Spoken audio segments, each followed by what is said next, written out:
All right, let's get right into it. We are talking about a court case that could literally change the internet as you know it, the United States versus Google.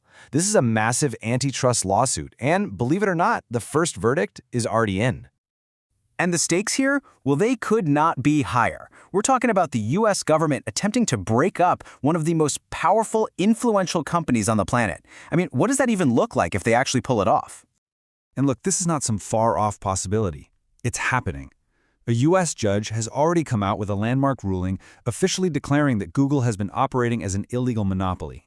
That right there is the first huge domino to fall in a case that could send shockwaves through all of Silicon Valley. To really get a sense of just how big of a deal this ruling is, you have to first wrap your head around the sheer scale of Google's power.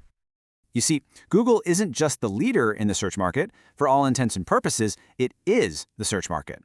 We're talking a staggering 90% market share. It's that level of near total control that put it right in the government's crosshairs. So when we throw around this word antitrust, what are we really talking about? Well, the whole case from the Department of Justice, or DOJ, is built on this idea that Google's actions have stifled competition. The thinking is pretty simple. When one company gets that powerful, everyone else, you, me, other businesses, ends up losing out. So what was the smoking gun? How did the DOJ convince a judge that Google went from just being a really successful company to an illegal monopoly? Well, the government's argument really boils down to two huge accusations. First, that Google used its dominance to secretly jack up prices for advertisers.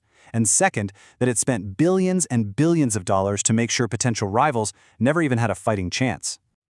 Let's dig into that price thing first. So, evidence from the trial showed that whenever Google got nervous about hitting its revenue targets, it would issue what they called a code yellow.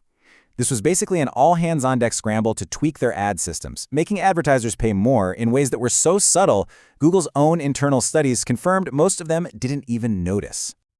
And you know, the judge on the case, he didn't mince words. He said, and I'm quoting here, that the fact Google could do this without ever worrying that users might just leave and go somewhere else, well, that's something only a company with monopoly power could get away with. Okay, now for that second pillar, blocking the competition. Get this. In 2022 alone, Google paid Apple an absolutely mind-blowing $20 billion. And for what? It's simple, to make sure Google Search was the default pre-installed search engine on every single iPhone. The DOJ argued this wasn't just a simple business deal. They called these payments golden handcuffs. See, Apple had apparently looked into building its own search engine, but with that much money coming in from Google, why would they? It effectively locked them in and took a massive potential competitor right off the playing field.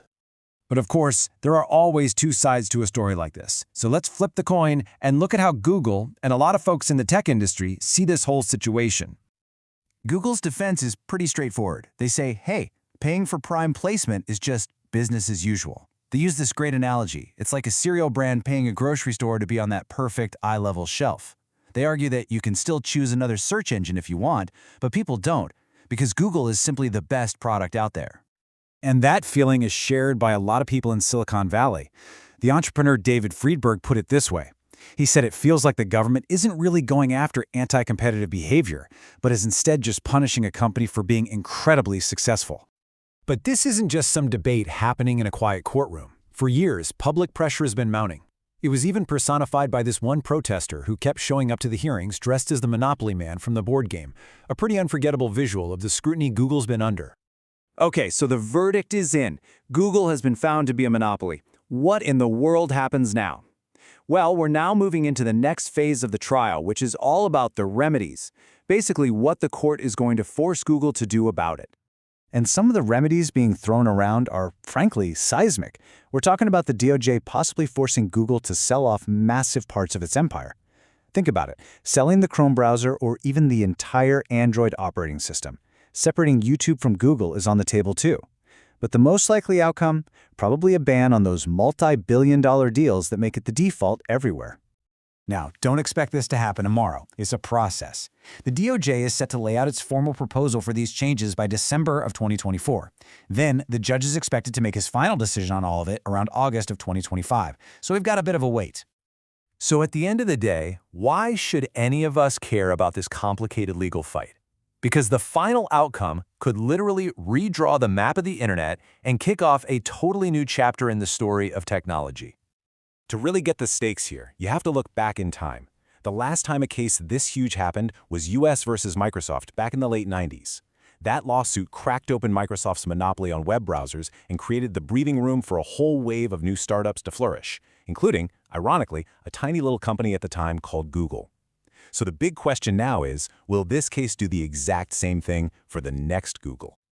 And that really gets to the core of this whole thing. It's a debate about what actually drives innovation.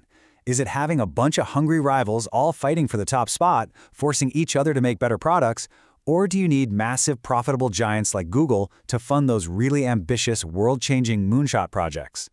What this means is, the final ruling could crack the door open just enough for new players like Perplexity AI to get a real foothold.